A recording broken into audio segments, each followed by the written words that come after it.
ఆ నలుగురు నేను ఉత్తమ నటుడైతే ఆయన ఉత్తమ సపోర్టింగ్ నటుడు. రాజేంద్రుడు గజేంద్రుడు. కోటబాబాయి నాది గత 40 సంవత్సరాల అనుబంధం. తండ్రి కొడుకులుగా మేమిద్దరం చాలా సినిమాలు చేసాం. బొబ్బుల రాజా, యావండి ఆవిడ వచ్చింది, ఘటన, వినోదం, దేవుడు, ఇలాంటి సినిమాలు.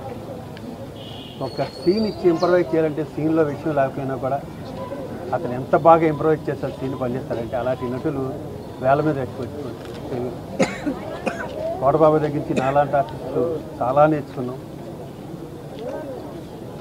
ఎప్పుడు చూడాలనిపించిన రారా ఒక్కనే ఉన్నాను ఇంట్లో బోర్ కొడుతుంది. ఈ మధ్యన కూడా వచ్చాను నేను చాలాసార్లు. లాస్ట్లో కొంచెం మనిషి చిక్కినా కూడా వాయిస్లో మాత్రం ఏమాత్రం బేస్ తగ్గలే, గట్టిగానే మాట్లాడుతుండేవాడు. అది ఇది అడుగుతుండేవాడు. ఏమి షూటింగ్ జరుగుతున్నారో అడుగుతుండేవాడు. ఎరా నన్ను మర్చిపోయారా ఇండస్ట్రీ అని అడుగుతుండేవాడు. నాకు వయసులో నాకన్నా పెద్ద అయినా కూడా చాలా మీ ఇద్దరు స్నేహితుల్లో ఉండేవాళ్ళం. నేను ఎప్పుడు బాబాయ్ అని పిలిచేవాడిని, నన్ను రాజా అనిపిస్తాడు.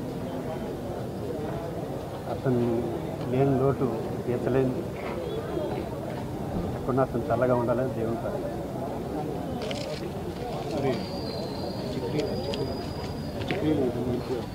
అంత్యక్రియల విషయాలు వాళ్ళ ఫ్యామిలీ మెంబర్స్ వచ్చి చెప్తున్నారు. ఎందుకంటే కోట శంకరరావు గారు ట్రైన్లో ఉన్నారు, అక్కడ అరుణాచల్ నుంచి ఎక్కడి నుంచి వస్తున్నాడు. వాళ్ళ ఫ్యామిలీ మెంబర్స్ అంతా డిసైడ్ చేసుకున్నాక చెప్తారు. ఈరోజే ఉంటుంది అనుకుంటున్నాను.